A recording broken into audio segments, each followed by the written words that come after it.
If you know what you want to do and you do it, that's the work of a craftsman.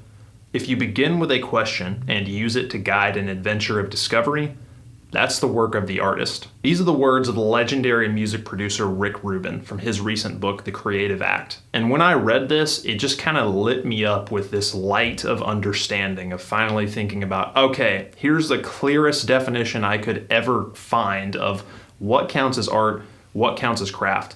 Because balancing these two things as a musician in today's world is such a challenge. Musicians specifically have to be in both of these worlds at the same time, almost all the time. We have to build and animate our creations in the physical living world, but we also have to be open to new ways of experiencing and doing things to develop and grow into our own unique artistry. At times, we might be able to focus on just one or just the other, but those moments are very rare. And the demands of art, the demands of craft, can often feel like they are just diametrically opposed, pulling us in completely different directions and causing us to get lost in the endless inefficiencies of context switching. Now, if you spent any time in the tech world, I'm sure you know what the term context switching is referring to. It's the subject of massive research campaigns, both corporate and academic, and a very hotly debated topic in the engineering world and just the productivity space generally. It refers to the productivity or efficiency costs that you take on when switching between contexts of what you're working on. For musicians, this makes itself very apparent in the switch between craft-oriented tasks and artistry-oriented tasks. I think musicians specifically, more so than many other creatives, struggle with this balance the most because music is uniquely reliant on craft. If you play an instrument or sing, sometimes the line between craft and artistry is just not there at all. They can't really be separated. In my own process, sometimes I need to develop the craft of a lead part or a really tough riff before I can even begin that journey of artistic discovery, because I don't have the craft dialed in enough to understand what the idea is presenting me with or what space it exists in. In those moments, what would typically seem like an act of creativity or artistry is then kind of recast as a form of craftsmanship, but it's craftsmanship in service of artistry, so are they really separable in that case? Every creator has to find their own unique balance of artistry and craftsmanship and the ways to integrate them. I've tried dozens of frameworks, mindsets, buzzword hacks, whatever you want to call it,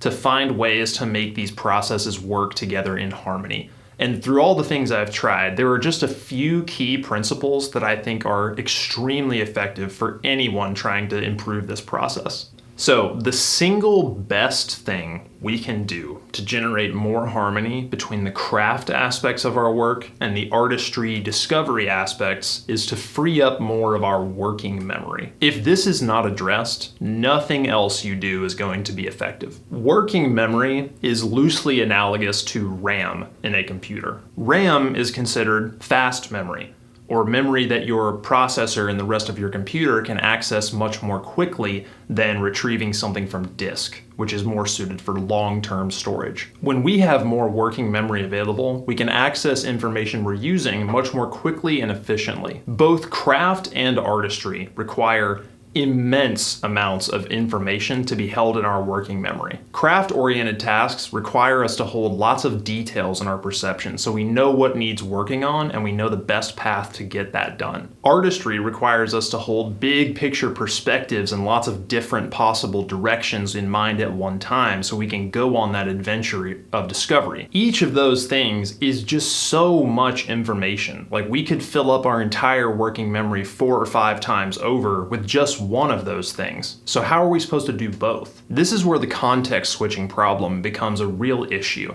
Anytime that I'm working on something in an artist mode, I'm trying to come up with a lead part or a melody, and I can't quite nail it, I have to switch my mindset to a craft mindset to develop the identity of that part so I can continue that journey. But if I'm switching those contexts over and over again, I'm just going to get lost in the inefficiencies of that process. The project, the world, and the ideas are just moving so much faster than I can do that data transformation. But what if we could access more space? What if we could develop our capacity to have more working memory? What if we could hold more things and use less space for each thing we hold?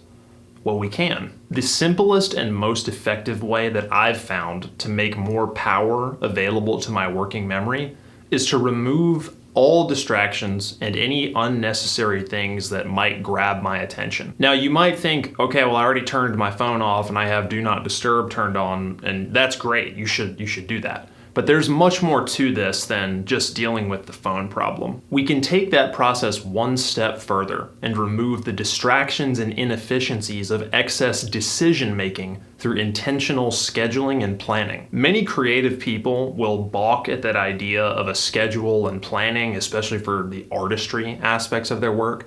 But I think there's a lot more here than you might be giving it credit for. Making decisions of any kind is extremely taxing. And art, any kind of art, is ultimately a chain of thousands upon thousands upon thousands of decisions that we have to make at each moment in both craft and artistry. But before we even get there to making decisions about our art, we have to decide when we're going to be in the studio and what we're going to do while we're there. If we don't make these choices before we start a session, all of the other possibilities of what we might be doing or what we might be working on are going to be there in the back of your mind, draining that working memory, draining those cognitive resources. Any wasted space or potential there is going to make it harder for you to balance the art and the craft. The schedule solution is deceptively simple, but it works. A schedule is a kind of meta decision. It's a decision about decisions. We decide what to do and where to be for a certain amount of time, but more importantly, we decide what not to do. When I decide to work from 7 to 10 in the evening, I'm also deciding to not do a million other things like play games with my friends, go to the gym, read a book, clean this, the endless list of stuff I could be doing is just not there anymore because I've already made the decision I'm going to be in the studio from 7 until 10, and while I'm in there, I have some list of things that I need to get done. All those other possibilities have been erased, freeing up the cognitive resources and working memory for me to put them to my disposal. A schedule obviously takes care of the where and the when, but it also helps us take care of the what. In my experience, many tasks work best for certain time frames. Like practicing for me usually works better in shorter sessions of like an hour, hour and a half, 2 hours. So if I have a scheduled session that is about that long or I have that much time in my day, that might be a good opportunity to focus on craft. Or, have more of a craft leading session instead of artistry focused. Now, on the other side, I like to have longer blocks of time for more artistry, discovery, exploration kind of stuff. So like Saturday afternoon, 3 to 6 hours of just unstructured discovery, creative exploration. Those sessions tend to work best for those types of tasks. So when we make the schedule, we also are kind of filling in the blanks of what each session is going to be just based on how much time we have. Now, being able to place those tasks into certain sessions, depending on how long they are, is already helping us balance craft and artistry, because maybe some of those things will be able to be carved out for just one side of the balance. And when we have tasks that require both, we're prepared for that once we get there. And like I mentioned earlier, we've already removed the cognitive drain of all the other stuff we might be doing. So we get a big win there on both fronts. Now, the only way that this works is if we stick to the schedule, which sounds easy, but you'd be surprised. If adhering to the schedule becomes optional, it just becomes another decision that we have to make, right? Like if I schedule that session from 7 to 10, and then, 6:30 rolls around and I'm like, am I gonna be on the schedule? I don't know. That's just, the whole point of it is defeated there. I'm making decisions, right? When the point of making the schedule was to not have to make those decisions. I made the decision when I made the schedule. So if you're going to use this technique, you just need to honor the schedule. It's very important. So we've discussed how a schedule helps free up those cognitive resources and helps us find more space to balance artistry and craft in our working memory. But all the things we do on that schedule take place within some physical environment. If our working environment, like for me, this room in my house, my home studio, if this space is not intentionally curated and kept free of clutter and distractions, all the space that I freed up by making those meta decisions of the schedule is going to be quickly eaten up by a swarm of other distractions that are just in my space. You know, the things I'm talking about, like your phone going off, that random piece of mail that's on your desk, that random receipt that you never threw away or, you know, you haven't done anything with, the 7 emails that are open on your desktop, like all that stuff, right? You have to do something with that, or the space that we cleared is just, all that stuff is just gonna come right in and take it right back from you. Now, these things might not be in your conscious awareness as you're working, but they are certainly in your subconscious, and they are draining from that working memory pool. How do we address this? Again, deceptively simple solution. Just get rid of everything that is not serving your purpose in that space.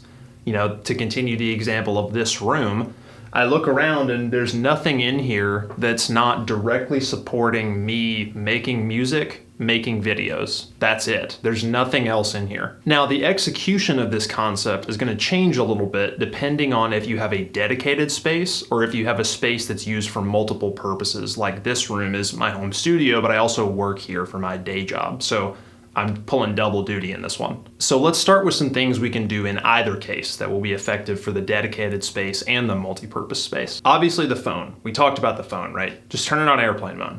Do not disturb. There's a million different things you can do, right? Just put the phone down, or, you know, even better, don't bring it into the room. That's the gold star right there. Remove clutter. Like, you know, I mentioned the random piece of mail. That counts as clutter. You need to either do something with it or at the very minimum, just get it out of sight. Like I have a closet right there with, you know, I'm kind of bad about just, you know, I'll deal with it later, just shove it in there. But hey, at least it's not in my, you know, in my direct awareness as I'm working. It's not tugging on my working memory like that. And lastly, we can optimize access to the tools that we use most frequently. This one's kind of tough because sometimes you don't really know, like, how often does something need to be used for it to count as, like, you know, supporting your process, and when does it become clutter, when does it become useful?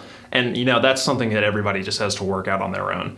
In my case, I've got, you know, lights right here, lights right there to help me make videos when I need them. Obviously, I have my camera on the tripod in front of me, and I have all my audio gear behind me. So at any moment, if I want to make a video, it's really quick to access that stuff. If I want to make a song or practice something, very quick to access that stuff. So just be intentional about how you set up that space so you can access what you need with the most fluidity. Now, if you're working in a dedicated space, I don't really know if there's much you could do beyond this, you know, optimizing access to your tools, cleaning up clutter, leaving your phone out of the room. But if you're working in a multi-purpose space, kind of like I am here, there are a few things we can do to make this even better. I find it very helpful to have some sort of physical distinction to let me know that I'm leaving one mode and entering the other. So I'm a software developer, that's my day gig, right?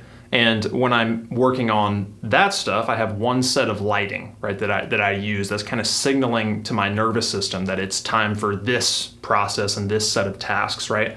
So, you know, when the workday is done and I want to come in here and work on music or videos, I change the lights to a different color scheme and just a different vibe so that it gets me out of that familiar setting that I've been doing those other things in and just gears me up from a physical perception level to enter a creative musical state. Lighting, I think, is the easiest way to do this, but there's tons of other things you could do, like candles, scents, you know, maybe you wear certain clothing into the studio to just give you that, whatever it is for you that gives you that energy, that gets you into that headspace. You can't do too much here, really. Like, whatever works for you is what works. One thing that I've really found helpful too is like a pre-session ritual. So for me, that's usually a workout. Like at the end of my workday, I'll hit the gym, have a good meal, and that will set me up to just enter the studio with a very refreshed, balanced mind. So far, we've discussed how to free up more space in your working memory by removing things that don't need to be there. But we can also approach this from another angle of reducing the size of each thing that we hold in our working memory. If we can learn to compress all of that data that's coming at us from the Craftsman demands and the artistry demands, we can hold more of those things together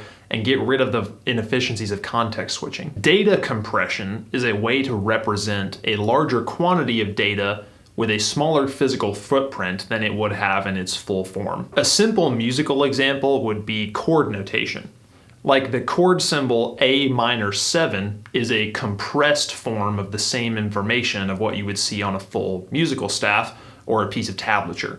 It's a much smaller physical footprint that holds the same amount of information. But it's only meaningful if I know the compression algorithm. So the question becomes, what compression algorithm do we need to use to condense all this data that's coming at us from craft and from artistry? In my experience, going deep, very, very deep on just one thing for a few hours or even a few days or a week can take that information and condense it into a much smaller form so that we can recall it with more ease and efficiency. So as a guitar player, this comes up the most often for me in the craft-oriented aspects of what I'm doing. I often write songs and parts that push me technically on my instrument. If I can't clearly express those ideas, the artistic journey can't really start, because I don't know where I am. I don't have a clear perception of where this idea exists or where it might be going.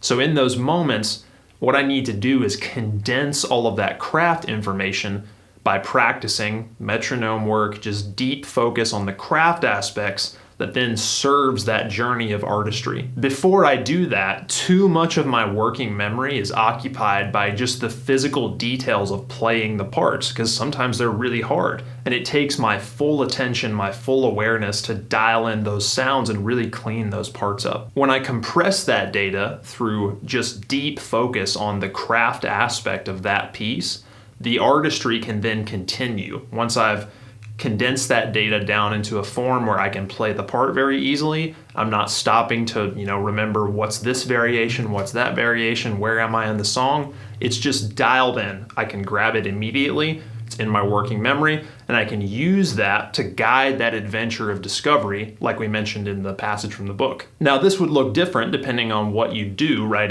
What your craft is, but for me, this most often comes up in just metronome work. Like if I'm having to compress data of parts that are really hard to play, it's very simple. Just sit down with the metronome and get it right, get it clean, get good. To connect this, think of the first guitar solo you ever learned, if you're a guitar player, or if you do some other instrument, think of the first really difficult piece that you ever learned.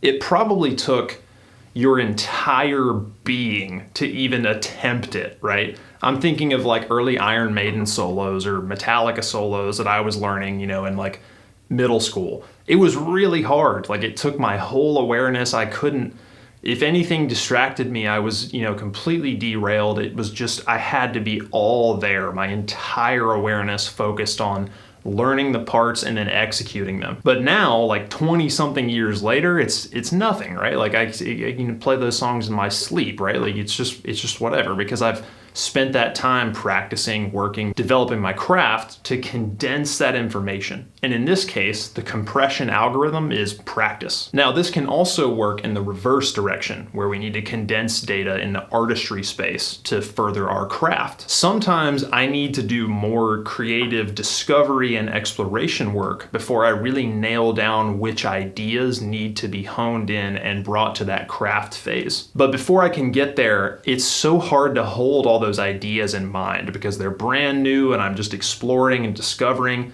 In those moments, I need to condense that information, condense all those options into just a few, right? I need to curate my attention, curate where I want to go with this, think about how I'm feeling about all those ideas.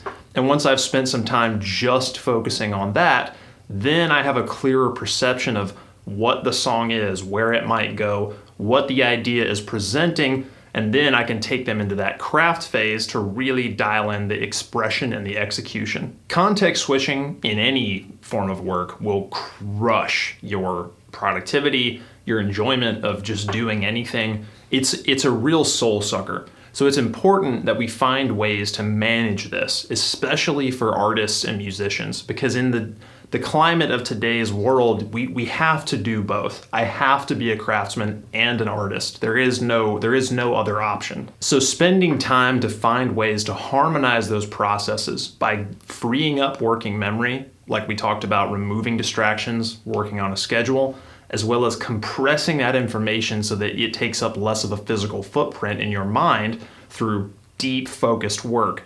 Doing those things is going to pay off big dividends as you iterate on them and integrate them into your practice. So I hope this was helpful. I hope you get something useful out of this video, and thanks for watching.